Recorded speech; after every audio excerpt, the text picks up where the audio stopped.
तेजस की उड़ान अब तक हर देशवासी देख चुका होगा। तेजस खास इसलिए है क्योंकि वो भारत में बना 4th जनरेशन फाइटर जेट है और अब जल्दी ही made in India civil passenger jet दुनिया को चौंकाने वाला है।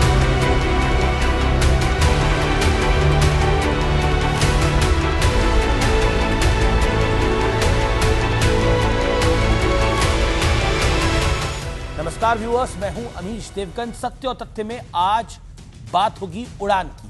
तेजस दुनिया भर की डिफेंस लॉबीज के लिए, वेपन इंडस्ट्री के लिए, हथियार बेचने वाले शक्तिशाली देशों के लिए किसी खतरे की घंटी से अब कम नहीं। तेजस का मतलब है सिर्फ फाइटर जेट नहीं, बल्कि उस टेक्नोलॉजी को हासिल करना जिसे फर्दर डेवलप किया जा सकता है।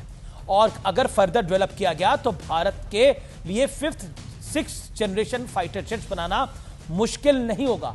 और अब तो सिविल एयरक्राफ्ट भी तैयारी शुरू कर दी गई है, यानी सिविल एयरक्राफ्ट बनाए जाएंगे।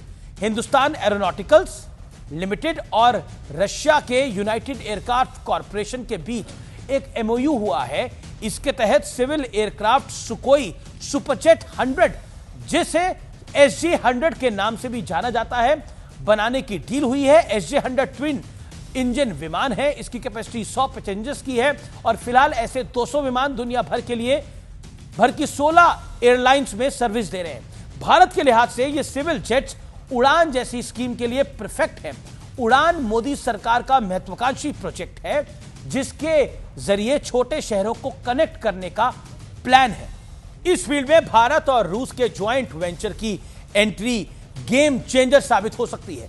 यह भारत का पहला फुल पैसेंजर एयरक्राफ्ट प्रोडक्शन होगा। यह डील भारत को सिविल एविएशन की फील्ड में आत्मनिर्भर बनाने की तरफ बहुत बड़ा मजबूत कदम है, जिसकी बात हमेशा नरेंद्र मोदी करते रहे हैं। बस हमें थोड़ा संभल कर चलना होगा। जैसे मैंने शुरू में तेजस और उसके असर के बारे में बताया, सिविल एविएशन और सिविल एयरक्राफ्ट इंडस्ट्री से भी बड़े बड़े देशों का नफा नुकसान जुड़ा है। भारत को स्पेस में रोकने के लिए दशकों तक हमें क्रायोजेनिक इंजन से दूर रखने की साजिशें की गई।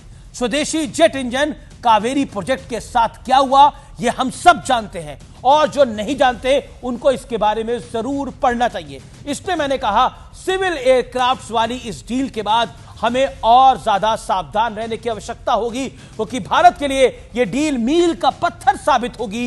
यह नए भारत की एक बड़ी उड़ान होगी, जिसकी अक्सर बात नरेंद्र मोदी करते हैं। इसलिए भारत को अगले 10 सालों में 200 से ज्यादा सिविल एयरक्राफ्ट की जरूरत होगी। इंडियन ओशन रीजन में 350 से ज्यादा जेट्स की डिमांड की उम्मीद है, यानी इससे भारत की धाक तो जमेगी ही, साथ ही देश में जॉब्स भी क्रिएट होंगी, अर्थव्यवस्था को बूस्ट मिलेगा। यह खबर भारत की बढ़ती ताकत का एक जीता जागता सबूत है। यह सबूत है नए भारत की नई उड़ान का।